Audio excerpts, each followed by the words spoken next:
Welcome to the online class, Subject Science, Class 7, Unit 5, Basis of Classification. In the previous session, we studied about the dichotomous key and its features. Do you remember that, children? Today, we are going to see about the basics of classification. What is classification? The method of arranging the organisms into groups is called classification. How it done? Classification of living organisms is made on the basis of their characteristics, their similarities and differences. What is the need for classification, children? So we need classification to identify an organism correctly. In all the places we have to identify the organism correctly, so we need classification. It helps to know the origin and evolution of an organism. Then, to establish the relationship among different organisms, we need classification. It provides information about living things in different geographical regions. And finally, to understand how complex organisms are evolved from simple ones. In the early earth, simple organisms only were there. So from that, how the complex organisms were evolved. So these are all done with the help of the classification only. We need classification to identify that. So today we are going to see about the classification of animals. Animals are classified into two main categories, that is invertebrates and vertebrates. Invertebrates means the animals without backbones.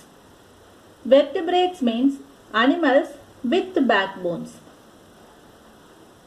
So based on that, the animals without backbones, protozoa, then coelenterata, flatworms, arthropoda, in that arthropods, then crustaceans, insects, myriapods, then annelid worms, and then mollusca, echinoderms. These are all some of the classification under invertebrates.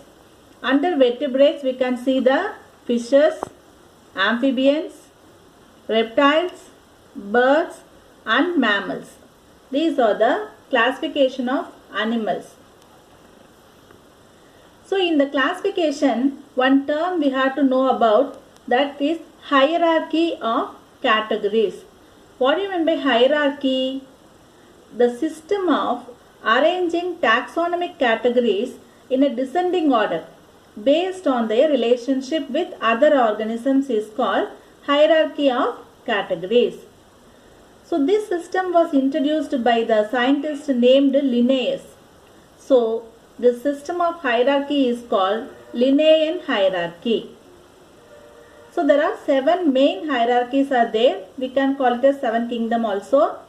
So in that, kingdom, phylum, class, order, family, genus and species.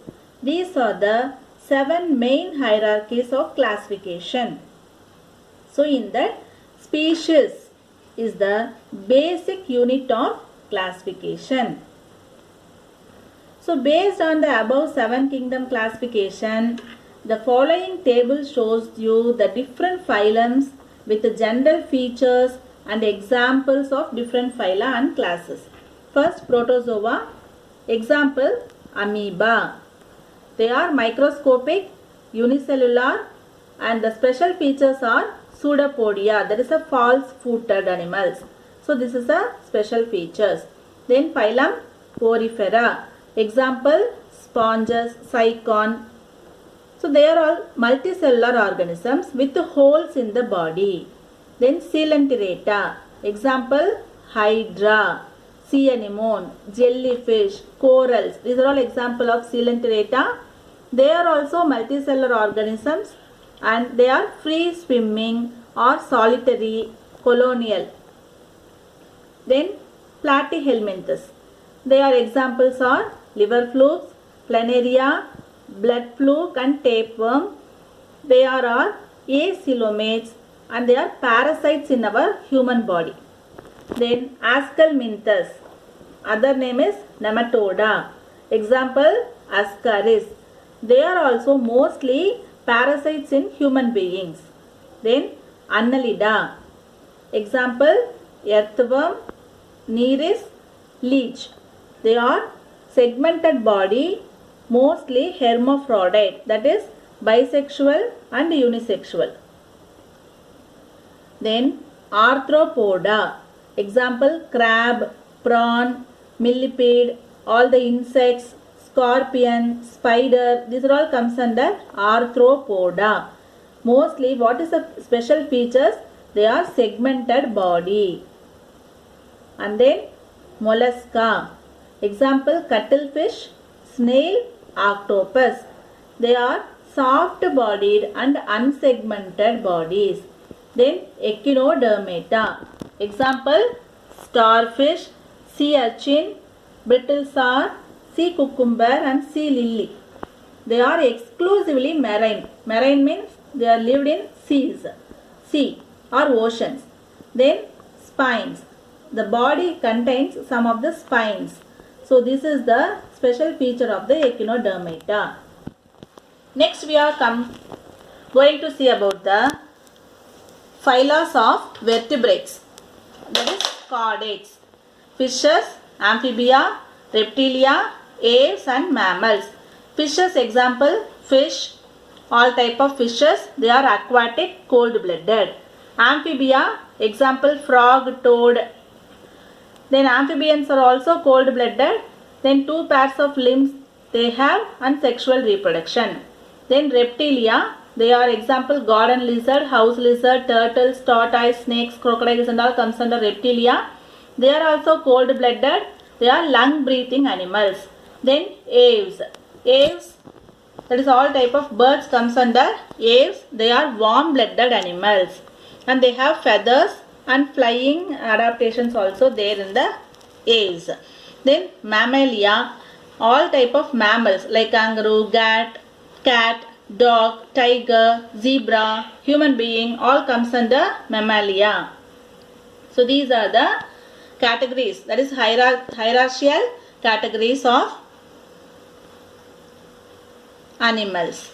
And now this is some of the examples of invertebrates here. Sponges, then jellyfish, sea anemone, worms, earthworm, tapeworm, mollusca, snail, octopus, echinodermata, starfish, sea urchin, arthropoda, all sponges, butterfly, crab. So these are all some of the vertebral examples.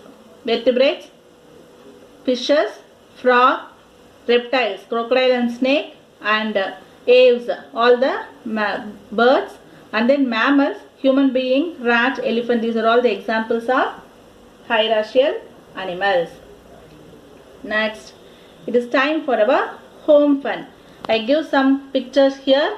You have to find out the examples from the given tabular column. Vertebrates, invertebrates, name of the vertebrate with wings and name of the invertebrate with wings, name of the invertebrate with the segmented legs, name of the invertebrates with the jointed legs, name of the warm-blooded vertebrates. Like this you have to fill up this tabular column. And here the given table shows you the phylum: Porifera, Coelenterata, Platyhelminthes, Ascalminthus, Annelida, Arthropoda, Mollusca, Echinodermata and Chordata. Their characters also given. You have to find the examples for these animals. Hope you understand this classification of animals, children. Next we will meet you in the classification of plants session. Thank you.